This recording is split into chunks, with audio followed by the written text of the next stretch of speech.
Shalom, selamat datang di program Sekolah Sabat 5 menit bersama GM AHK Menteng, Jakarta.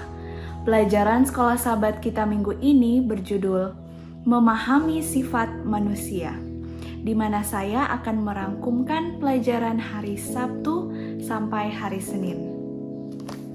Ayat hafalan kita pada pekan ini terdapat di dalam Kejadian 2 ayat 7. Ketika itulah Tuhan Allah membentuk manusia itu dari debu tanah dan menghembuskan nafas hidup ke dalam hidungnya. Demikianlah manusia itu menjadi makhluk hidup. Banyak orang mencoba untuk menyelaraskan perkataan iblis dengan perkataan Tuhan. Bagi mereka, peringatan kamu akan mati hanya mengacu pada tubuh fisik yang fana, sedangkan janji kamu pasti akan mati adalah kiasan untuk jiwa atau roh yang abadi. Di dalam Kejadian 1 ayat yang ke-27, maka Allah menciptakan manusia menurut gambarnya dan rupa Allah. Laki-laki dan perempuan diciptakannya lah mereka. Kisah penciptaan Alkitabiah tidak ambigu dalam ajarannya, bahwa baik pria dan wanita diciptakannya menurut gambar Allah dan mereka dibuat setara dengan fungsi biologis yang berbeda, serta diciptakan dalam ketergantungan total pada Allah. Meski tubuh manusia tidak abadi, karena hanya Tuhanlah yang abadi, manusia masih bisa tetap hidup kekal jika hidup saling percaya dengan penuh kasih terhadap Sang Pencipta.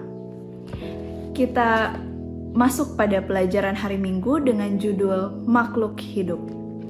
Kejadian 2 ayat 7 menjelaskan bahwa masuknya nafas hidup ke dalam tubuh fisik Adam mengubahnya menjadi makhluk yang hidup. Dalam bahasa Ibrani, nefes kayah, atau secara harfiah jiwa yang hidup. Ini berarti bahwa kita masing-masing tidak memiliki jiwa yang dapat eksis terpisah dari tubuh. Lebih tepatnya, masing-masing dari kita adalah makhluk hidup atau jiwa yang hidup. Klaim bahwa jiwa ini adalah wujud sadar yang dapat eksis secara terpisah dari tubuh manusia adalah ide pagan, bukan Alkitabiah. Memahami sifat sejati kemanusiaan mencegah kita menerima gagasan populer tentang jiwa tanpa tubuh dan semua kekeliruan berbahaya yang dibangun di atas keyakinan itu. Tidak ada keberadaan sadar dari bagian manusia yang terisolasi, yang terpisah dari pribadi secara keseluruhan. Tuhan menciptakan kita dengan cara yang teliti dan menakjubkan.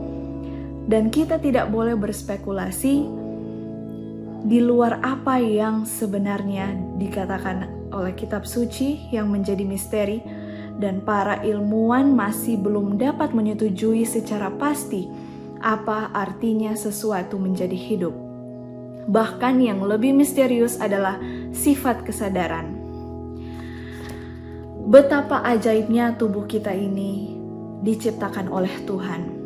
Pelajaran yang bisa kita dapatkan pada saat ini dari kisah penciptaan, di sana diperjelas bahwa Tuhan menciptakan manusia dari debu tanah dan menghembuskan nafas hidup ke hidungnya.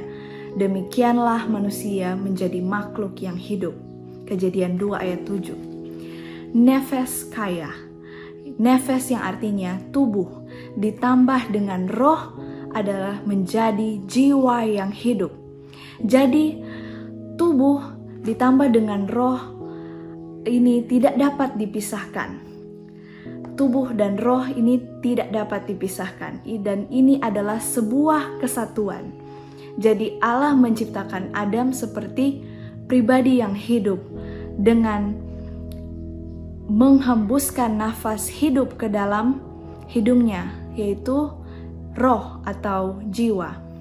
Jadi Tuhan menghembuskan nafas hidup ke dalam hidung manusia menjadi makhluk yang hidup. Setiap manusia diciptakan sebagai suatu kesatuan dan tidak ada bagian dari manusia yang dapat hidup setelah seseorang meninggal. Ada ungkapan bahwa roh atau jiwa yang kekal atau ajaran manusia yang kekal ini tidak ditemukan di dalam Alkitab karena dasarnya manusia tidak abadi.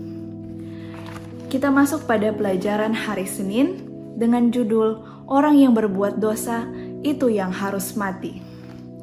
Menggemakan peringatan ini Tuhan memperkuat poin dalam Yeskiel 18 ayat 4 dan 20. Orang yang berbuat dosa itu yang harus mati. Pernyataan ini memiliki dua implikasi utama. Salah satunya adalah karena semua manusia adalah orang yang berdosa, kita semua berada di proses penuaan dan kematian yang tak terhindarkan. Implikasi lainnya adalah bahwa konsep Alkitabiah ini meniadakan gagasan populer tentang kebakaan alami jiwa yang dianggap benar. Sebaliknya, solusi Alkitabiah untuk dilema kematian bukanlah jiwa tanpa tubuh yang bermigrasi ke surga atau api penyucian atau bahkan ke neraka. Solusinya adalah memang kebangkitan terakhir dari mereka yang mati di dalam Kristus. Seperti yang Yesus nyatakan dalam khotbahnya tentang roti hidup di dalam Yohanes 6 ayat 40, setiap orang yang melihat anak dan yang percaya kepadanya beroleh hidup yang kekal, dan supaya aku membangkitkannya pada akhir zaman. Inti dan pelajaran pada hari Senin adalah kepastian kedatangan Kristus yang kedua kali dipastikan oleh kedatangan Kristus yang pertama. Ini begitu penting bagi kita untuk mempercayai kedatangan Tuhan yang kedua kali. Karena kedatangan yang pertama ini adalah janji keselamatan bagi kita. Dengan kedatangan Kristus yang pertama, itu memberi harapan bagi kita bahwa Tuhan akan membangkitkan orang-orang yang percaya kepada Kristus untuk memperoleh hidup yang kekal. Mari kita luangkan waktu walaupun hanya sejenak setiap hari dalam setiap kesibukan kita untuk mempelajari pelajaran yang ketiga ini, sehingga kita akan terus dikuatkan, kita terus setia pada Tuhan. Kita tidak akan mudah terjerat di dalam tipuan-tipuan si jahat di dalam kehidupan kita. Terima kasih telah bergabung di Sekolah Sabat 5 menit, Sekolah Sabat yang bersahabat, bersemangat, semua terlibat, jangan terlambat. Terima kasih, Tuhan memberkati.